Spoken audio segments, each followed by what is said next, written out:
आउनुभयो त क्रिएटर मेला नेपालगञ्जमा। So hey everyone, a new day a new ब्लगमा हजुरहरूलाई धेरै धेरै स्वागत छ। र आजको ब्लगको सुरुवात हुँदैछ हाम्रो सिद्धार्थ होटलबाट, जहाँ चाहिँ हाम्रो क्रिएटर मेला हुँदै थियो। अनि यहाँ चाहिँ सबै क्रिएटरहरू र अरू पनि बाहिरबाट आउँदै हुनुहुन्थ्यो। अनि यहाँ चाहिँ म र मेरो साथीहरू प्लान बनाएर आएको थियौँ। अनि यो चाहिँ पहिलोचोटि होला मैले यस्तो इभेन्टहरू अटेन्ड गरेको, र हामी एक्साइटेडको साथसाथै अलिकति नर्भस पनि थियौँ। र ठ्याक्कै जाँदाखेरि हामी चाहिँ अलि डराइरहेको थियौँ कि कस्तो हुन्छ भनेर।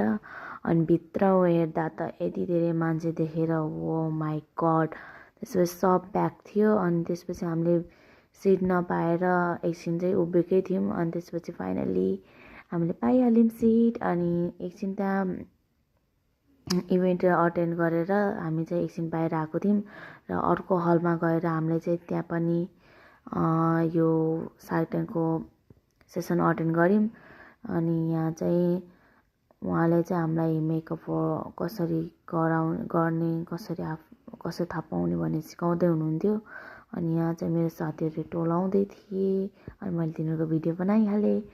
अनि त्यो इभेन्ट भइसकेपछि हामी चाहिँ हलमा आएको थियौँ, र यहाँ हलमा चाहिँ हामीले फोटोसोटो खिच्ने विचार गऱ्यौँ। र यहाँ खिचिसकेपछि हामी फेरि ग्राउन्डमा डुल्नतर्फ लाग्यौँ।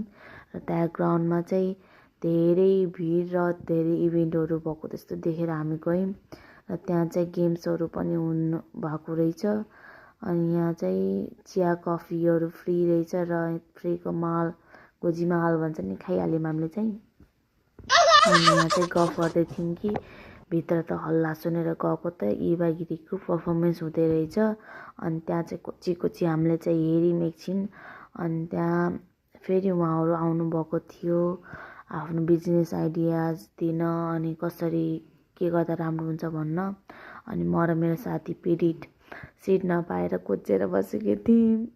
अनि उहाँहरू गइसकेपछि फाइनली लास्टमा हाम्रो सार्जेन्ट राज वैद्यको एन्ट्री भयो। अनि उहाँले चाहिँ हामीलाई धेरै पर्खाउनु भयो। हामी चाहिँ यहाँ बसी हुक्के परिसकेको थियौँ। र म र मेरो साथीले कम्प्लेन गर्दै थियौँ, छिटो गर छिटो, हाम्रो घर जान ढिलो भइसक्यो भन्दै। अनि फाइनली त्यसपछि स्टार्ट भयो उहाँको कन्सर्ट। त्यस्तै एउटा गीत गाउनुभयो। अनि हामी चाहिँ घरतर्फ लाग्यौँ। र बाहिर जाँदाखेरि चाहिँ अँध्यारो भइसकेको थियो। अब चाहिँ घरकोले माने भयो भनेर चाहिँ हामी फटाफट